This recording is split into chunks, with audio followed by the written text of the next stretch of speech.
waa urur isagu dadka gargaara una kaalmeeya oo la yiraahdo magaciisa African Development Trust oo marka la soo gaabiyo sidaad arkaysaan ADT waxa abuuray waxgarad Soomaaliyeed oo kala duwan oo ogaatay in baahi badan ay ka jirto dalka Soomaaliya gudihiisa ha noqoto dadka da'da ah ee degan magaalo iyo miyiba iyo ha noqoto caruurta yaryar ee wadooyinka jiifa oo aabayaashoodii hooyinkood siyaabo kala duwan ay u dhinteen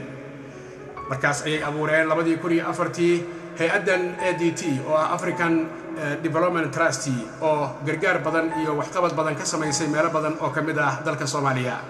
iyadoo caruurta wadooyinka laga soo ururiyay meelo wanaagsan oo markaas hoygoodii la sameeyay caafimaadkoodii laga shaqeeyay waxbarashadoodina laga shaqeeyay caruurtaasi hoygooda waxbarashadooda iyo caafimaadkooda waxa bishii ku filan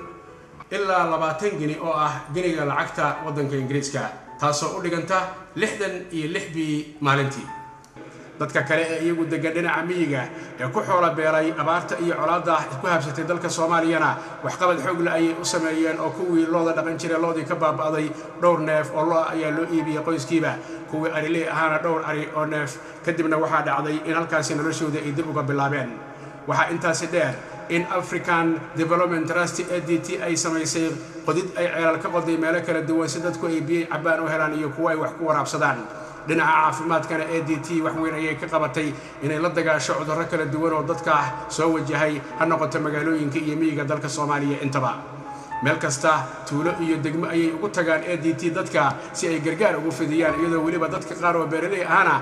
cagaftii loo keenay si beertii loogu fulo loogu diyaariyo markaasna biyihii webigu ay ku yimaadaan haday ahayd beer roobka ku baxdana dhinacii roobka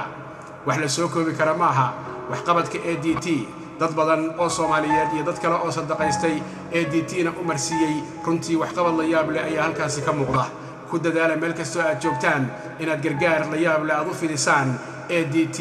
oo African Development Trust oo iyadoo hay'ad aad iyo aad ugu dadaashay inay dadka si aad iyo aad ay u daryeesho wax weyn ay u qabato telefoonada shaashada ayaad ka arki kartaan account number-kana shaashada ayaad ka arki karaysaan haddii aan idin tuso wax yar dhinaca account-ka aad ku soo shubi kartaan iyadoo sort code-ku uu yahay 2446 ayaa account number-ka lacagta aad ku shubi kartaan inkastoo la ekaataba oo aad sadaqaysanaysaa ay noqonaysaa account number 4381794 ha u dayma la'aan meel kastoo aad joogtid inaadan cidna ku hadlayn dadkaasi kala da'da ah ee African Development Trust